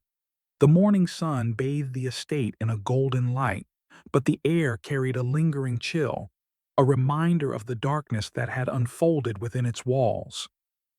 The guests, now free to leave, prepared to return to their lives, yet the shadow of Mrs. Pritchard's murder and Dr. Tate's confession clung to them like damp fog. In the drawing room, where the final revelation had taken place, the atmosphere was one of cautious relief, tempered by the weight of secrets exposed. Miss Marple, however, had not yet left Dorset. At the request of Inspector Grayson, who had been quietly impressed by her insight, she agreed to stay one more day to assist with a final review of the evidence. Seated in the manor's library, surrounded by towering shelves of books, she sipped tea and reviewed her notes, her knitting resting in her lap like a faithful companion. The inspector sat across from her, his notebook open, his mustache twitching with a mix of respect and curiosity. "You've a remarkable mind, Miss Marple," Grayson said, flipping through his notes. "Tate's confession tied up most of the loose ends, but there's one thing I can't quite grasp. The note. Meet me at 9. Trust no one. Why was it in Rose's hand if it was meant for Mrs. Pritchard?" Miss Marple's eyes twinkled, her fingers brushing the wool in her lap. "A very good question, Inspector. The note was indeed meant for Mrs. Pritchard, slipped under the door of the servants' parlor by Dr. Tate to lure her to a meeting, but Rose, poor dear, found it first. She was in the parlor, mending, and the note's cryptic words frightened her. She kept it, perhaps intending to show it to someone, but then she sipped from the poisoned teacup, Dr. Tate's second attempt to silence her, and fainted, clutching the note." Grayson nodded, scribbling in his notebook. "And the teacup? You were certain it contained cyanide." "Not enough to kill," Miss Marple said, her voice soft but precise. "Dr. Tate was clever. He knew a small dose would incapacitate Rose, making her appear guilty while ensuring she survived to take the blame. The teacup was his miscalculation. He didn't expect me to notice its scent." Grayson leaned back, his eyes narrowing. "And the hairpin? You said it came from a wig. How did you know?" Miss Marple smiled, her needles clicking faintly as she resumed her knitting. "The hairpin was too long for Mrs. Pritchard's bobbed hair, and its bend suggested it had been pulled from a tight knot, such as a wig might require. Dr. Tate, you see, used the wig to create the illusion of a woman's presence, explaining the small footprint in the garden. He was meticulous, but not meticulous enough to avoid leaving traces." The inspector shook his head, a wry smile breaking through his stern demeanor. "You see things others miss, Miss Marple. I'd have locked up Rose without a second thought." "Many would have," she said gently. "But the heart, Inspector, reveals itself in the smallest details. A scratched cuff, a misplaced hairpin, a watch that ticks too loudly. Dr. Tate's precision was his strength, but also his weakness." Their conversation was interrupted by a knock at the door. Rose entered, her face no longer pale with fear, though her eyes still held a trace of wariness. "Miss Marple," she said, her voice steady, "I wanted to thank you again. If you hadn't believed me—" Miss Marple set her knitting aside, her expression warm. "My dear, you were brave to endure such fear. You mustn't blame yourself for what happened. The guilty often use the innocent as shields." Rose nodded, her hand smoothing her apron. I overheard something before all this. Mrs. Pritchard was talking to Dr. Tate in the garden a few days ago. She said something about a patient, about questions that needed answering. I didn't think much of it then, but—" Miss Marple's eyes sharpened. "You did well to tell me, Rose. That confirms what I suspected. Mrs. Pritchard's knowledge of Dr. Tate's past was her undoing. She thought she could use it to her advantage, but she underestimated him." As Rose left, Grayson closed his notebook. "You've given us more than enough, Miss Marple. Tate's trial will be straightforward thanks to you. But tell me, how do you do it? See through the lies so clearly?" Miss Marple's smile was almost mischievous. I've lived a long time, Inspector, in a small village where people are not so different from those in grand manors. They love, they fear, they hide their secrets. I simply watch and listen and remember that no one is ever quite what they seem. Grayson chuckled, rising to his feet. Well, I hope St. Mary Mead appreciates you as much as we do. As the inspector left to finalize his report, Miss Marple lingered in the library, her thoughts drifting to the people of Larchwood Manor. Clara and Roland, their engagement now on firmer ground, would need to navigate the scars of this ordeal. Lord and Lady Harrow, shaken by the betrayal within their circle, would learn to trust again, in time. And Rose, the innocent pawn, would carry her fear but also her resilience. She opened her small notebook, where she had jotted down the key moments of the case: the note at 9 o'clock, the cyanide at midnight, the hairpin, the button, the watch. Each had played its part, but it was the human heart, the greed, the fear, the desperation that had driven the crime. We are all capable of darkness, she murmured, her needles clicking, but also of light if we choose it. As she prepared to leave Larchwood Manor, Miss Marple took one last walk through the garden, pausing by the rose bushes where Clara had stood, tearing petals in her distress. The roses were in full bloom now, their scent heavy in the air. She smiled faintly, her mind already turning to the quiet of St. Mary Mead, where her own roses awaited her care. The world, she thought, is a garden of secrets, but with patience, every bloom reveals its truth. Chapter 13. The Unseen Threads. The final hours of Miss Jane Marple's stay at Larchwood Manor were marked by a quiet restoration of order, though the echoes of the recent tragedy still lingered in the hushed conversations and cautious glances of the household.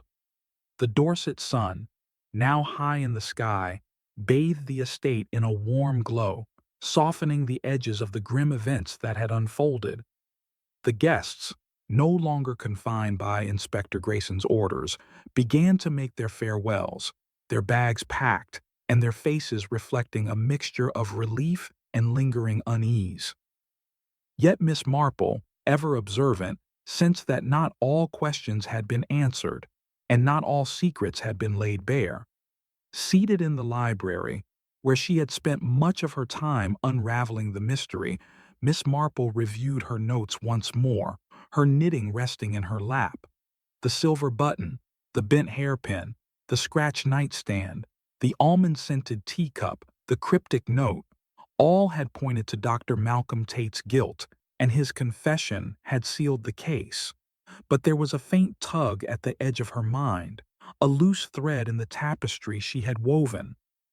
Something is not quite right, she thought, her fingers brushing the wool as if it might hold the answer. Her thoughts were interrupted by the arrival of Clara Harrow, who entered the library with hesitant steps, her engagement ring glinting in the sunlight that streamed through the window. "Miss Marple," she said, her voice soft but urgent, "I needed to speak with you before you leave. There's something I haven't told anyone." Miss Marple set her knitting aside, her eyes kind but probing. "My dear, you've been through a great deal. If there's something troubling you, you must share it. The truth, even when painful, brings peace." Clara sat, her hands twisting in her lap. "It's about Aunt Evelyn," she said, her voice barely above a whisper. "Before she died, she told me something about Father. She said he'd been hiding money troubles, that the estate was in debt. She hinted that she'd found proof, letters, in her room. I didn't believe her at first, but after everything—" Miss Marple's eyes narrowed slightly. Letters, she thought. Another secret, perhaps. "Did you see these letters, Clara?" "No," Clara admitted, her cheeks flushing.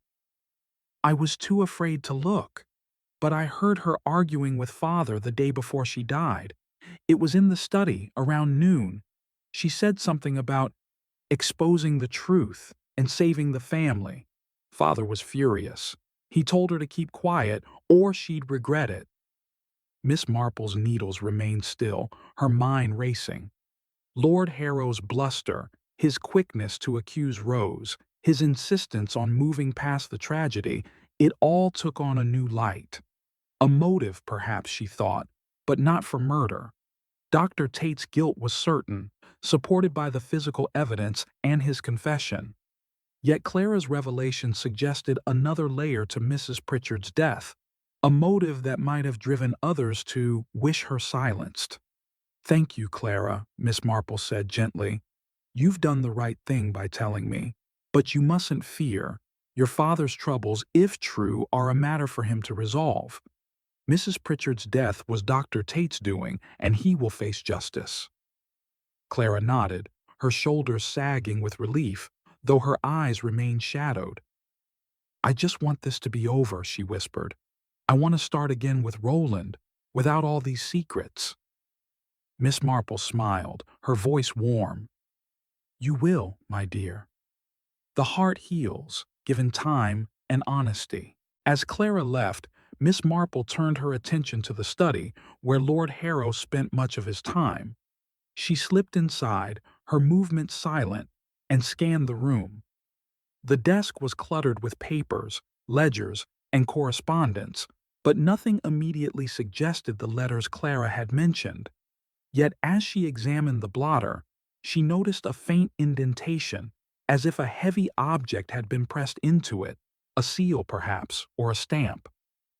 A letter, hidden or destroyed, she thought. But why? Her search was cut short by the sound of footsteps, and she quickly returned to the library, resuming her knitting as Lord Harrow entered. His face was flushed, his eyes wary. "Miss Marple," he said, his tone forcedly jovial. "Still here, I see. I thought you'd be off to St. Mary Mead by now." "Soon, Lord Harrow," she replied, her smile disarming. "I was just reflecting on the case. Mrs. Pritchard's death revealed so many secrets, debts, past mistakes, hidden fears. It's curious how one person's knowledge can stir such trouble." Lord Harrow's jaw tightened, but he nodded. "She was a meddler," he said gruffly, "always poking into things that didn't concern her. But it's done now, thanks to you." "Indeed," Miss Marple said, her eyes meeting his.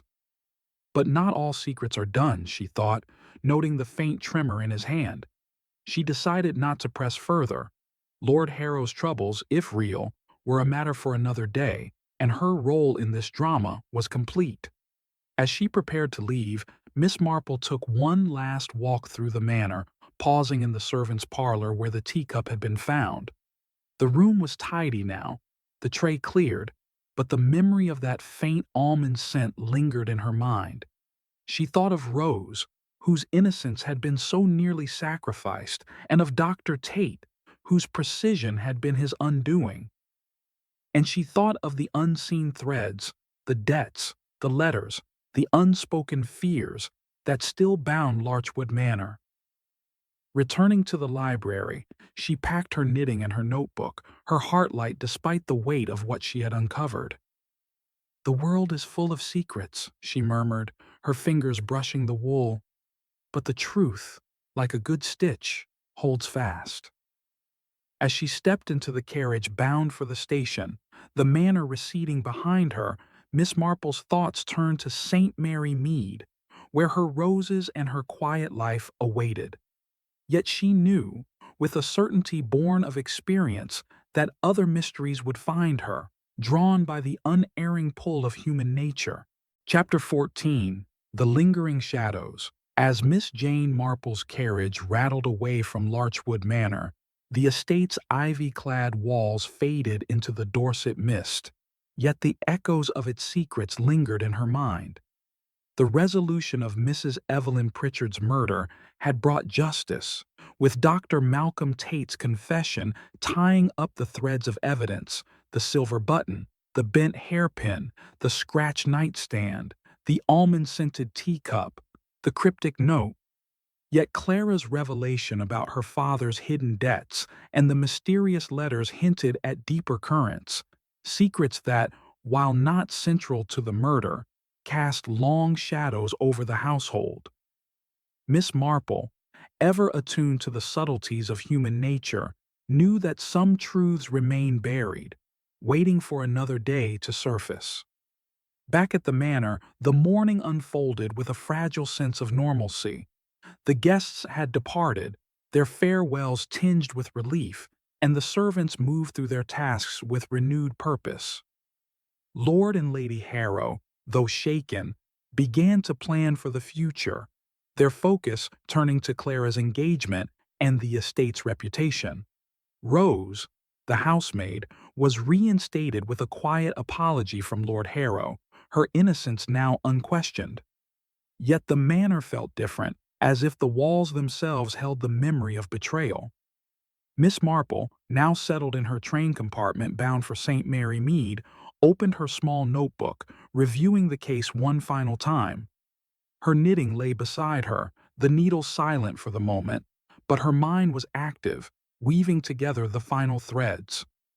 Clara's words about her father's debts and the letters Mrs. Pritchard had claimed to possess troubled her. A secondary motive, she thought, not for murder, but for silence. Lord Harrow's bluster, his quickness to accuse Rose, his tension when questioned, these suggested a man with something to hide, though not a killer's heart. She recalled the faint indentation on the study's blotter, a sign of a letter or document pressed heavily into the surface. Letters, she mused. Proof of debts, perhaps, or something more. Mrs. Pritchard's habit of collecting secrets had made her a threat, not only to Dr. Tate, but to others in the household. Had Lord Harrow feared exposure? Had he known of Tate's plan and chosen silence, hoping to protect his own interests? These were questions Miss Marple could not answer, not without further evidence, and she was content to let them rest for now. The train's rhythm lulled her thoughts, and she turned her attention to the other players in the drama. Clara, with her nervous hands and tearful confession, had been caught in a web of fear, her love for Roland tested by Mrs. Pritchard's threats. Roland, with his debts and guarded demeanor, had narrowly escaped suspicion, his argument with Mrs. Pritchard a mere footnote in Tate's larger scheme. And Rose, poor Rose, had been a pawn, her fainting spell orchestrated to cast her as the villain. The innocent, Miss Marple thought, are often the first to suffer. She opened her knitting bag, retrieving the note she had kept. "Meet me at 9. Trust no one." Its words, stark and urgent, were a reminder of the fear that had driven the crime. Dr. Tate's precision had been his hallmark, but his desperation to protect his reputation had led to his downfall. The hairpin from his wig, the scratch from his watch, the poisoned teacup, these were the mistakes of a man who thought himself untouchable. As the train neared St. Mary Mead, Miss Marple's thoughts turned to her village, where the rhythms of life were simpler but no less complex in their human dramas. She smiled faintly, imagining her roses, which would need tending after her absence. The garden and the heart, she thought, both require care, and both reveal their truths in time. A fellow passenger, an elderly gentleman reading a newspaper, glanced at her and smiled. "You seem deep in thought, madam," he said. "A pleasant journey, I hope." "Oh, quite pleasant," Miss Marple replied, her eyes twinkling. "I find travel so illuminating. One sees so much of human nature, don't you think?" The gentleman chuckled, returning to his paper, unaware of the depths her words concealed. Miss Marple leaned back, her knitting in her hands, the needles beginning to click once more. The case at Larchwood Manor was closed, but its lessons lingered, about greed, fear, and the fragility of secrets. As the train pulled into the station, she gathered her things, her heart light with the prospect of home. "The world," she murmured, stepping onto the platform, is a puzzle, and every piece, no matter how small, has its place. Chapter 15. The Final Stitch. The train from Dorset rolled into St. Mary Mead under a sky of soft gray. The familiar spire of the village church, a quiet beacon of home. Miss Jane Marple stepped onto the platform, her small suitcase in one hand and her knitting bag slung over her shoulder. The events at Larchwood Manor, Dr. Malcolm Tate's confession, the unraveling of Mrs. Evelyn Pritchard's murder, the tangled web of secrets, seemed to belong to another world now, yet they lingered in her mind like the faint scent of roses. As she walked the familiar path to her cottage, her steps steady despite the weight of her thoughts, she reflected on the case that had drawn her into its intricate dance of deception. At her cottage, the roses in her garden greeted her with their vibrant blooms, a testament to the care of her neighbor during her absence. She set her suitcase down and began to unpack, her knitting placed carefully on the parlor table.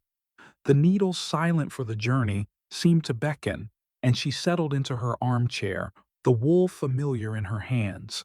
As she knitted, her mind wove the final threads of the Larchwood mystery, tying up the loose ends that had followed her home.